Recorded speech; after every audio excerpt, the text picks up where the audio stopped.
निकाह के वक्त लड़के वालों ने ट्रैक्टर का मुतालबा कर दिया। निकाह पढ़ाने वाले मौलवी ये मुतालबा सुनकर हैरान हो गए। दुल्हन के बाप ने कहा, हम तो ट्रैक्टर का एक टायर भी नहीं दे सकते, आप लोग हमारे हालात से खूब वाकिफ हैं। बस ये सुनना था कि बारात बगैर लड़की को लिए वापस चली गई। शीदा ये सारा तमाशा देख रहा था। शीदे ने दुल्हन के बाप से कहा, मैं आपकी बेटी से शादी करने के लिए तैयार हूँ। मौलवी साहब ने फौरन निकाह पढ़वाया। शीदा दुल्हन को ब्याह कर अपने घर ले आया। रात को शीदे ने जैसे ही अपनी दुल्हन का घूंघट हटाया तो हैरान हुआ, क्योंकि औरत से बेपनाह मोहब्बत करने वाले शीदे ने जिंदगी में दो ही औरतों से मोहब्बत की थी। एक तो उसकी माँ थी जो अब इस दुनिया में नहीं रही थी, और दूसरी उसकी बीवी रेशमा, जिसे वो बेहद मोहब्बत करता था। इसकी शादी रेशमा से गुज़श्ता बरस हुई थी। वो 22-23 साल की लड़की थी और शीदे के गांव में रहती थी। उसका ताल्लुक एक इंतहाई गरीब घराने से था और उसका बाप दरिया के किनारे से चिकनी मिट्टी गधे पर लाद कर कुम्हारों को बेचा करता था, मगर इस काम में ज्यादा आमदनी नहीं थी, बस गुजारा ही हो जाता था। रेशमा से शीदे की शादी की दास्तान भी बड़ी अजीब है। रेशमा की शादी किसी और से हो रही थी, मगर ऐन निकाह के वक्त लड़के वालों ने जहेज में ट्रैक्टर का मुतालबा कर दिया। रेशमा के घर वाले बहुत गरीब थे और ये मुतालबा पूरा करने की सकत नहीं रखते थे। रेशमा के बूढ़े बाप ने इस डर से कि कहीं बारात वापस न चली जाए, अपनी पगड़ी उतार कर दुल्हे के बाप के कदमों में रख दी। मगर हिर्स और हवस में मुब्तला लोग ऐसी बातों की परवाह कब करते हैं। वो भी अपने मुतालबे से दस्तबरदार न हुए। शीदा पंडाल में बैठा ये सारा तमाशा देख रहा था और दिल ही दिल में गुस्से से खौल रहा था। जब उसने रेशमा के बाप को रोते देखा तो उससे बर्दाश्त न हुआ।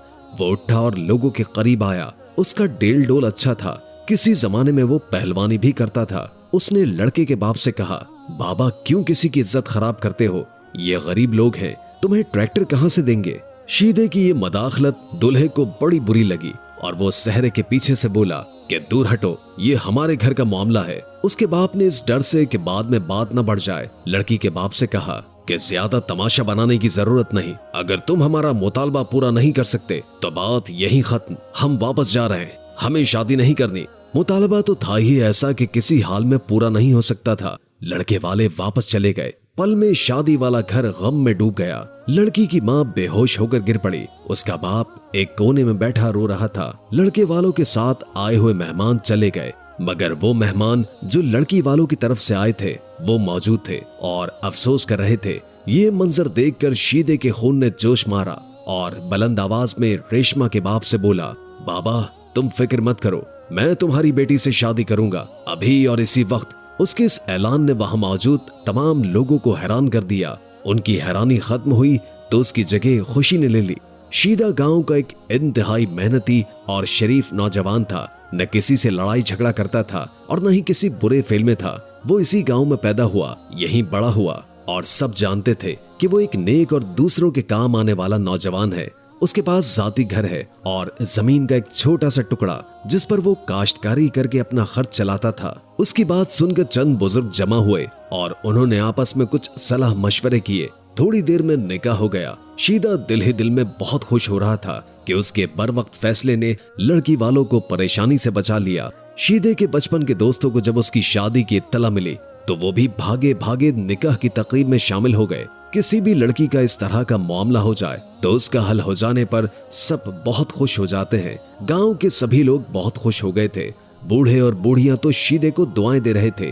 बाकी दूसरे लोग इसे तहसीन आमेज नजरों से देख रहे थे और उसके इस फैसले की दिल खोलकर तारीफें कर रहे थे। निकाह के बाद वहां मौजूद मेहमानों को खाना पेश किया गया। खाने से फारिग होकर रेशमा की रुखसती हुई। एक सजे सजाए तांगे में शीदा दुल्हन को घर ले आया। उसका घर फैला हुआ था, किसी चीज की कोई कमी नहीं थी, मगर कोई चीज करीने से रखी नजर न आती थी। वो रेशमा को अंदर ले आया और बोला, रेशमा तू भी सोचेगी कि शीदा कैसा है, घर का क्या हाल कर रखा है। रेशमा ने घूंघट उठाया और उसके घर की हालत की तरफ एक नजर भी न डाली। उसने शीदे के दोनों हाथों को पकड़कर अपनी आंखों पर लगाए और रोते हुए बोली, शीदे बस एक ही बात सोच रही हूँ, मैं कितनी खुशकिस्मत हूँ कि मुझे तुझसा मर्द मिला है। तू जानता है कि हम कितने गरीब लोग हैं, उनका मुतालबा पूरा नहीं कर सकते, तो कितना अच्छा है तेरे दिल में जर्रा बराबर भी लालच नहीं है। शीदे मैं तेरा यह एहसान जिंदगी भर नहीं उतार सकूंगी।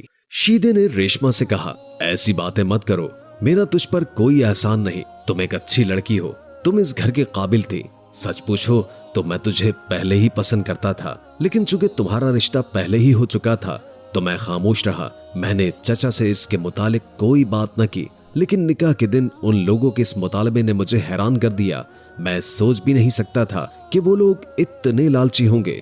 इस बात ने मुझे बहुत परेशान किया कि चचा ने कैसे लोगों में तुम्हारा रिश्ता दे दिया है। अगर आगाज में ही वो ऐसे मुतालबात कर रहे हैं तो आगे और मुतालबात जरूर करेंगे और किसी भी तरह वो तुम्हारे वालिद को परेशान करेंगे। शीदा रेशमा को पहले ही जानता था, लेकिन शादी के बाद रेशमा का अखलाक देखकर शीदे को और भी ज्यादा अच्छी लगी।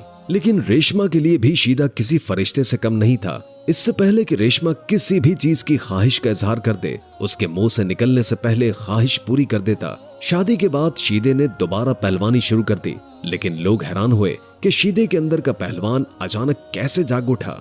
जब उन्होंने शीदे से पूछा तो शीदे ने कहा, बात दरअसल ये है कि अच्छी और नेक बीवी आपको खुश रखती है। रेशमा की जिंदगी में आने के बाद मुझे इस बात का एहसास हुआ कि मैं अब भी पहलवानी कर सकता हूँ।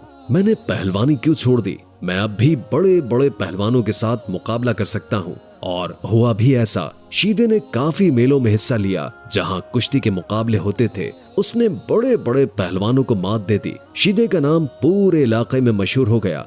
वक्त तेजी के साथ गुजरता रहा। शीदे के यहाँ एक बेटा और एक बेटी पैदा हुई। ये अच्छी जिंदगी गुजार रहे थे, एक ऐसी जिंदगी जिसकी हर शख्स महज तमन्ना ही कर सकता है। मगर कहते हैं ना कि इंसान आने वाले वक्त से नावाकिफ होता है। इंसान को नहीं मालूम कि इंसान के आने वाले वक्त में क्या होने वाला है। बस हर हाल में इंसान को चाहिए कि अल्लाह ताला से डरे और अपने गुनाहों की माफी मांगे। एक दिन शीदा जुम्मे की नमाज पढ़ने गया तो खुतबे में मौलवी साहब ने फरमाया कि अल्लाह ताला ने इंसान के हिस्से में उसका रिस्क लिखा हुआ है। अगर आपको इस बात की खुशफहमी है कि आप घर के सरबराह हैं और आपकी वजह से घर का सर्किट चल रहा है और आपके बीवी बच्चे पल रहे हैं, तो ये आपकी गलत फहमी है। अपने खानदान वालों के लिए अपनी जिद्दोजहद जारी रखें, लेकिन इस गलत फहमी में न रहें कि आपकी वजह से वो रोटी खा रहे हैं, रिस्क हासिल कर रहे हैं। शीदे ने मौलवी साहब के मुंह से जब ये अल्फाज सुने तो दिल में सोचने लगा, ये मौलवी साहब ने बड़ी अजीब बात की है। मैं यहाँ मेहनत और मशक्कत करता हूँ, पहलवानी करके 4 पैसे घर लाता हूँ तो घर का सर्किट चलता है। अगर मैं चुपचाप घर में बैठ जाऊं तो मेरे बच्चों को रोटी कौन खिलाएगा? मैं मौलवी साहब की इस बात से इत्तेफाक नहीं करता, बल्कि मेरा तो दिल मानता ही नहीं कि मौलवी साहब सच बात कह रहे हैं। दूसरे दिन शीदे के दिमाग में पता नहीं क्या आया। वो सुबह देर से उठा। उसकी बीवी हैरान थी कि पहले तो कभी ऐसा नहीं हुआ। मेरा शौहर सुबह सुबह उठता है। उसने अपने शौहर को नींद से बेदार किया तो शीदे ने बीवी से कहा कि मुझे सोने दो, मेरी नींद पूरी नहीं हुई। बीवी ने शीदे के माथे पर हाथ रखा कि शायद उसे बुखार हो, लेकिन वो तो बिल्कुल ठीक था। उसे नहीं मालूम था कि शीदे के दिमाग में क्या चल रहा है। वो सारा दिन सोता रहा, फिर थोड़ी देर उठकर बच्चों के साथ खेलता और यूं शाम हो जाती। 2-3 दिन ऐसे ही गुजर गए तो शीदे की बीवी ने उससे कहा कि क्या मामला है? मैं देख रही हूँ कि तुम न घर से बाहर जाते हो और न ही कोई काम करते हो और न ही मेलों में शिरकत करते हो। तुमने अपनी पहलवानी की मश्क भी छोड़ दी है। आखिर आपको हुआ क्या है? आटे की बोरी आहिस्ता आहिस्ता खत्म हो रही है और अगर तुम यूं ही घर में बैठे रहे तो हमारा क्या बनेगा? कुछ अकल के नाखून लो। शीदे ने अपनी बीवी से कुछ न कहा और खामोश रहा और कहा कि कल जाऊंगा, तुम्हें परेशान होने की कोई जरूरत नहीं है। चौथे दिन शीदा अपनी आदत के मुताबिक वैसे ही सोता रहा तो बीवी को गुस्सा आया। रेशमा ने एक पानी की ठंडी बाल्टी उसके मुंह पर डाल दी। शीदे को गुस्सा आया। उसके दिल में आया कि एक चप्पल उठाऊं और बीवी को मार दूं, लेकिन उसने अपने गुस्से पर काबू पा लिया और रेशमा को कुछ न कहा, चुपचाप घर से बाहर चला गया। लेकिन रेशमा नहीं जानती थी कि शीदा कहाँ जाने वाला है। शीदे ने दिल में सोचा कि घर में मेरी बीवी मुझे ऐसे तो नहीं रहने देगी और ना ही मैं घर में ऐसे रह सकता हूँ। बेहतर यही है कि मुझे यहाँ से दूर कहीं चले जाना चाहिए। मैं देखता हूँ कि मौलवी साहब की बात कैसे दुरुस्त साबित होती है और मेरे घर वाले मेरे बगैर कैसे रह पाएंगे। शीदा अपने घर से दूर दरिया के उस पार जंगल में जा पहुंचा, जहाँ जंगल में उसने देखा कि एक फकीर बाबा झोपड़ी में अकेला है। शीदा झोपड़ी में दाखिल हुआ, बाबा को सलाम किया और कहा, बाबा जी, क्या मैं आपके साथ रह सकता हूँ? मैं मुसाफिर हूँ और कुछ अरसे यहाँ रहना चाहता हूँ, बाद में वापस चला जाऊंगा। बाबा जी ने उसे खुशामदीद कहा और कहा, तुम जितना अरसा यहाँ रहना चाहो रह सकते हो। दूसरे दिन शीदे की बीवी ने जब देखा कि उसका शौहर रात को घर वापस नहीं आया तो परेशान हुई। उसने अपने बाप को बताया। सारे रिश्तेदार इकट्ठे होकर शीदे को ढूंढने लगे। शीदा ना मिला तो उन्होंने पुलिस में रपट दर्ज करवाई। शीदे के तमाम दोस्तों और रिश्तेदारों से पूछा गया, मगर किसी ने कुछ न बताया। 2-3 दिन गुजर जाने के बाद उन्होंने गुमशुदगी का अखबार में इश्तिहार दिया। शीदे की एक बहुत बड़ी तस्वीर अखबार में लगी हुई थी। साथ गुमशुदगी का पता बताया गया। हर गुजर जाने वाले दिन के साथ रेशमा परेशान होती गई। वो इस बात पर पछताने लगी कि मुझे अपने शौहर के साथ बदसलूकी नहीं करनी चाहिए थी। मैंने उस पर जो पानी फेंका है तो मेरी ही वजह से वो खफा हो गया और घर छोड़कर कहीं चला गया। अब तो ये भी नहीं मालूम कि वो जिंदा है या मर गया, कहाँ है, इस बात का कोई पता नहीं। वो दिन रात अपने शौहर को याद करती और रोती, मगर वो ये भी सोचती थी कि शीदा पहलवान है, उसमें सब्र और हौसला पाया जाता है। मैं जानती हूँ कि इतनी सी छोटी बात पर वो घर छोड़कर नहीं जा सकता। इससे पहले भी मैंने कई बार अपने शौहर से मजाक किया है और उस पर पानी फेंका, मगर उसने बुरा न माना। जब कई माह गुजर गए तो शीदे की बीवी मायूस हो गई कि अब उसका शौहर वापस नहीं आएगा। शायद शीदे को किसी ने अगवा कर लिया और इसके बाद जान से ही मार दिया। गांव के लोगों ने शीदे की बीवी के साथ बहुत ताउन किया। सब लोगों ने दिल खोलकर उसकी मदद की।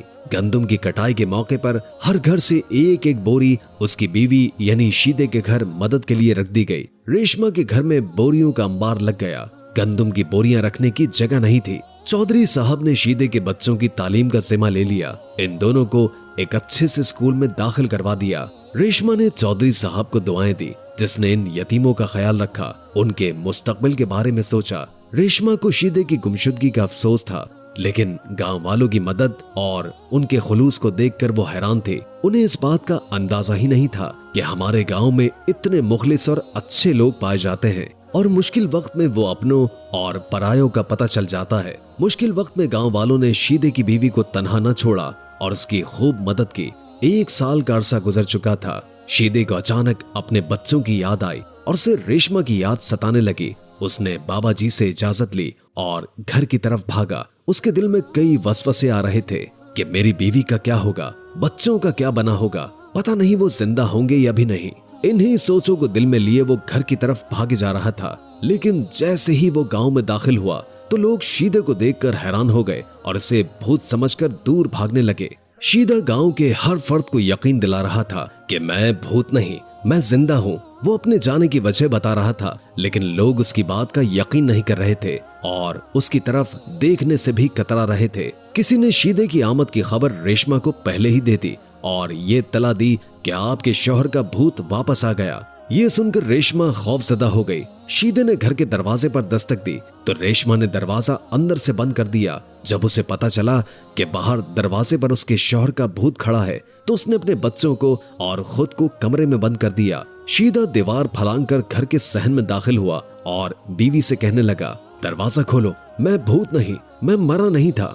लेकिन उसकी बीवी ने दरवाजा न खोला। शीदा चूंकि पहलवान था, उसने जोरदार धक्का दिया और दरवाजे को तोड़ डाला। फिर उसने अपनी बीवी को पकड़कर कहा कि मुझसे दूर मत भागो, मैं जिंदा हूँ। बच्चे उस वक्त स्कूल गए हुए थे। उसने रेशमा को सारी कहानी बता दी कि किस वजह से वो घर से चला गया। ये सुनकर रेशमा को बहुत गुस्सा आया। उसने अपने शौहर को कहा कि तुम पागल हो चुके हो, कोई नॉर्मल शख्स अपने बीवी बच्चों को यूं छोड़कर नहीं जा सकता। शीदे ने अपनी बीवी से मुआफी मांगी और कहा, मुझसे बहुत बड़ी गलती हुई है, मगर रेशमा ने उसे माफ नहीं किया।